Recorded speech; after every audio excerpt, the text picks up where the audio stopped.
Jadi ketika Anda keluar di malam hari, kemudian memandang ke langit malam, apa yang Anda lihat? Begitu banyak bintang yang bertebaran di langit malam, bukan? Lalu, tahukah Anda bahwa 2/3 dari nama bintang-bintang yang Anda lihat itu ternyata berasal dari bahasa Arab? Anda kemudian bergumam dan bertanya, kenapa bisa seperti itu? Well, ternyata ada satu momen in time di mana Arab pernah mengalami masa-masa kejayaan dalam bidang ilmu pengetahuan. Masa-masa itu disebut sebagai The Golden Age of Islam. Lalu, apa itu The Golden Age of Islam? Well, stay tune karena kita akan bahas di video kali ini.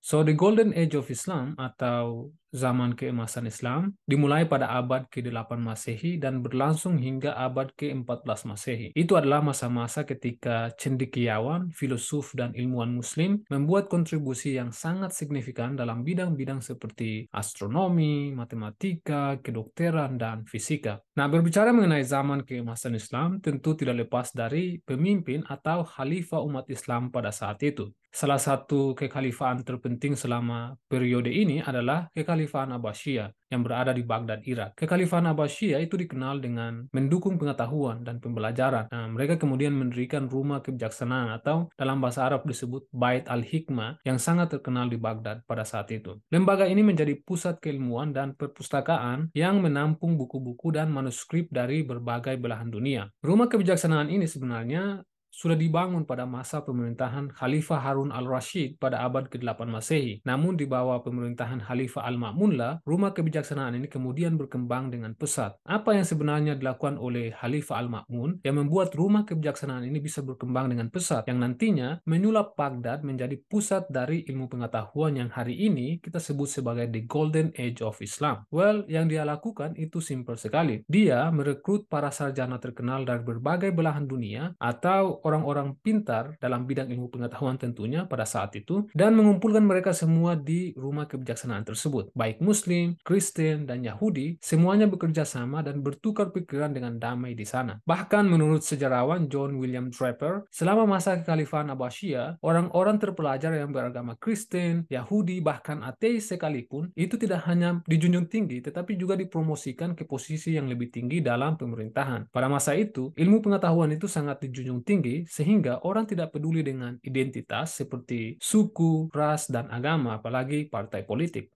LOL!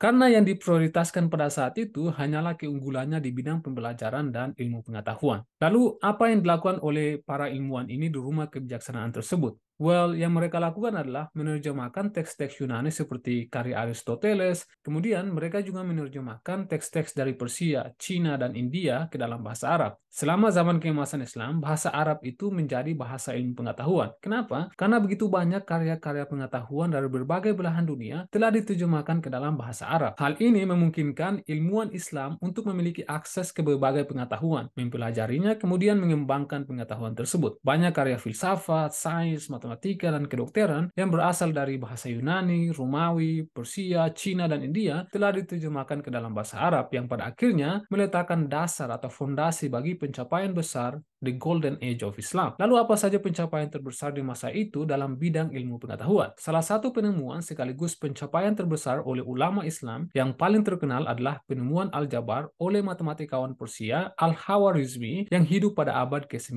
Dia dianggap sebagai bapak aljabar. Dia menulis sebuah buku berjudul Al-Kitab Al-Muqtashar fi Hisab Al-Jabar wal Muqabalah, yang berarti buku rangkuman perhitungan dengan penyelesaian dan penyeimbangan, di mana dia meletakkan dasar-dasar dari aljabar. Kata aljabar sendiri berasal dari bahasa Arab al-jabr, yang berarti penyatuan kembali bagian-bagian yang hilang, atau kita biasanya menyebutnya sebagai persamaan linier dalam matematika. Nah, karya Al-Khawarizmi ini sebenarnya didasarkan pada karya matematikawan Yunani seperti Euclid dan Diophantus yang telah diterjemahkan ke dalam bahasa Arab. Al-Khawarizmi juga mengembangkan konsep algoritma, yaitu tahap-tahap dalam menyelesaikan suatu masalah dalam matematika. Karyanya tentang algoritma berperan penting dalam pembangunan ilmu komputer modern saat ini. Alat yang Anda gunakan untuk nonton video ini itu memiliki microprosesor yang menjalankan program. Konsepnya sebenarnya merupakan pengembangan dari konsep yang diajukan oleh Dewi Ada Lovelace. Programnya menggunakan sistem binary. Kita tahu binary itu terdiri dari dua angka, bukan? Yakni 0 dan 1. Dan 0 adalah angka yang dipopulerkan oleh ilmuwan Islam setelah mereka mempelajarinya dari orang India. Perlu diketahui juga bahwa kata algoritma sendiri berasal dari latinisasi dari namanya Al-Khwarizmi. Orang Latin menyebutnya algoritmi. Selain itu, ilmuwan Islam juga membuat kemajuan signifikan dalam trigonometri, yaitu cabang matematika yang membahas tentang hubungan antara sisi dan sudut segitiga. Mereka mengembangkan banyak fungsi trigonometri dasar yang kita gunakan sampai saat ini, seperti sinus, kosinus, dan tangen. Kata trigonometri itu berasal dari kata Yunani, trigonon, dan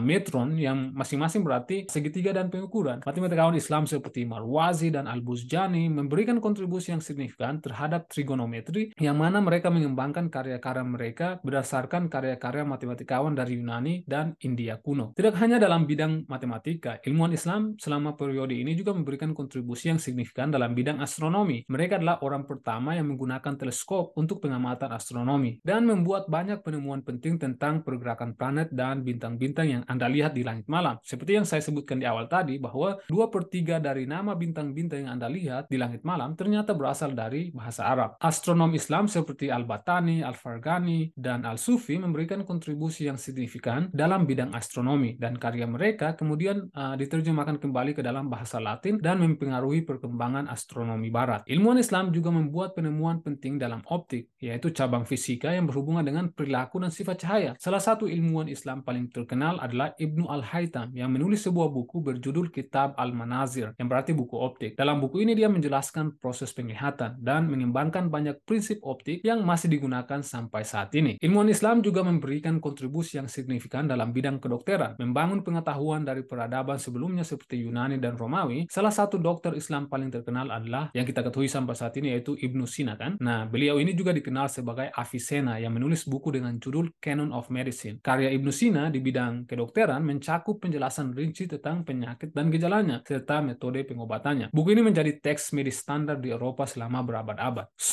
Zaman keemasan Islam adalah periode pencapaian dan kemajuan besar di berbagai bidang ilmu pengetahuan. Kekhalifahan Abbasiyah memainkan peran yang sangat penting dalam membangun institusi yang mempromosikan pembelajaran dan pengetahuan, dan Rumah Kebijaksanaan adalah salah satu pencapaian yang paling signifikan. Ilmuwan Islam seperti Al-Khwarizmi, Al-Haytham, dan Ibnu Sina membuat kontribusi yang sangat penting untuk sains dan filsafat, dan karya-karya mereka menjadi landasan dari ilmu pengetahuan modern saat ini. The Golden Age of Islam terus menginspirasi kita hari ini dan mengingatkan kita bahwa hidup kita tidak hanya soal halal dan haram, tapi bagaimana kita bisa mengambil bagian dengan berkontribusi dalam bidang sains dan teknologi. Saya Muin Banyal, thank you very much for watching and happy learning.